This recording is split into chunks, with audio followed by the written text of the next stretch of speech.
Finding help has been really hard for several places where we eat and drink. The National Restaurant Association says in July, half of the restaurant owners they surveyed said having enough staff was the biggest challenge they're facing right now. Half, right? So this morning, I'm going 360. I'll give you different perspectives and find out what it's like in our Kansas City restaurants, plus what some are doing to adapt to this.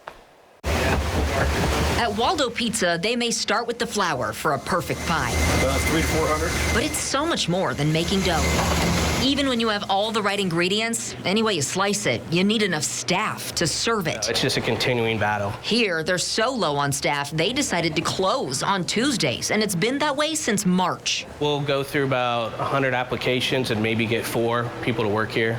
And we're lucky if all 4 of them stay a month. Another sign of the times with this sign on the door in Grandview. Housewife closed for the day because of staffing shortages. In just a few minutes, we watched customer after customer come up sad to see the news. I thought it was over with. I had no idea that they still was having an issue with staffing people. Kind of seen this a couple of other places before, so we're not totally shocked. We talked to several Kansas City restaurants like Waldo Pizza who say staffing is their biggest challenge right now.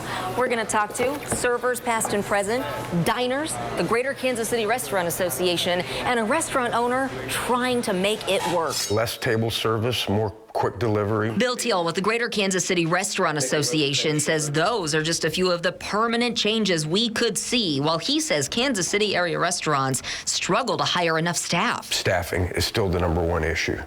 And a lot of managers are having to work twice as hard. Managers are, having to sometimes wash dishes and bus tables. The Bureau of Labor Statistics shows that food services and drinking places did add 74,000 jobs across the U.S. in July, and that builds on several months of improvement, but that is still 635,000 jobs lower than February 2020.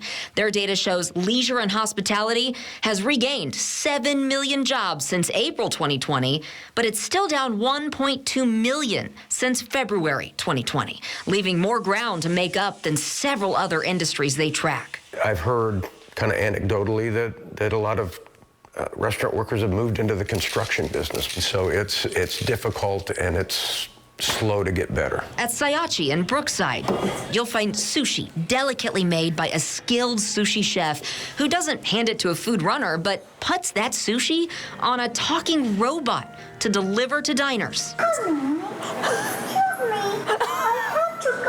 I'm so sorry.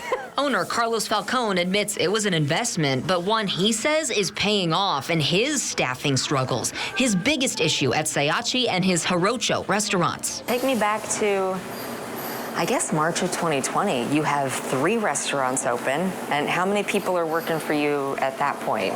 Yes, I mean, I will say probably about close to 50. Right now, we're running the places with, I will say,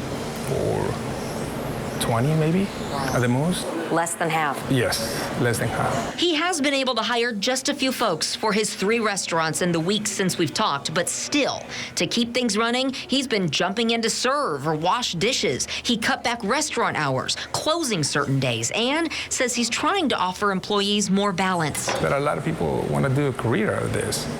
And so for those people, we're able to provide insurance and 401k and things like that. Your milk is ready. And his food running robot. It gives them more freedom. Freedom, he says, to run a smaller staff, even on busy nights. Servers can take more tables with the robot's help and hopefully then make more money. Are you at a sustainable place with your restaurants? Yes and no. Yes, for a week or 2, for a month.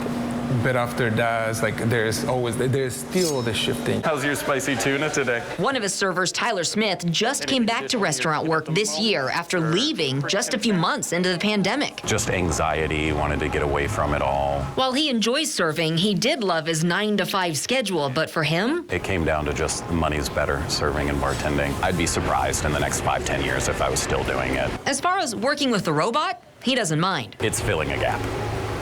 100%. Everyone's looking.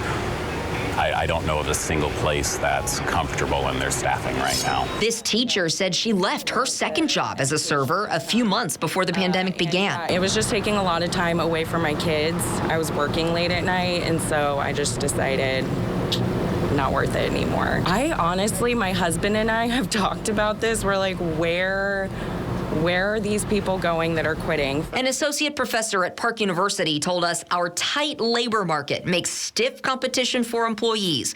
People have more choices and maybe taking jobs with different hours or better pay or going back to school. And these diners who haven't been back dining long. But to actually enjoy and have like a true date, Just since New Year, yeah, I would say they've had great service, but do notice a difference. Longer wait times because there's more takeout. I think people are very short-fused. When Mitchell goes out, she still sees it through a server's eyes. If you're paying attention, you can tell that waiters, servers are serving multiple tables, maybe not even in their own section. What do you want people to know when they go out to eat right now?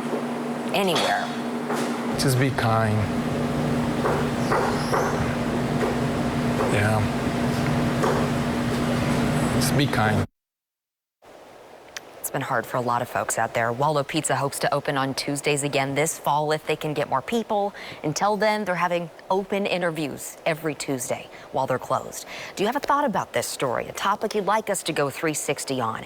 Email us 360@kshb.com and follow KSHB41 on social media. Join this conversation. We want to talk to you about it. We'll be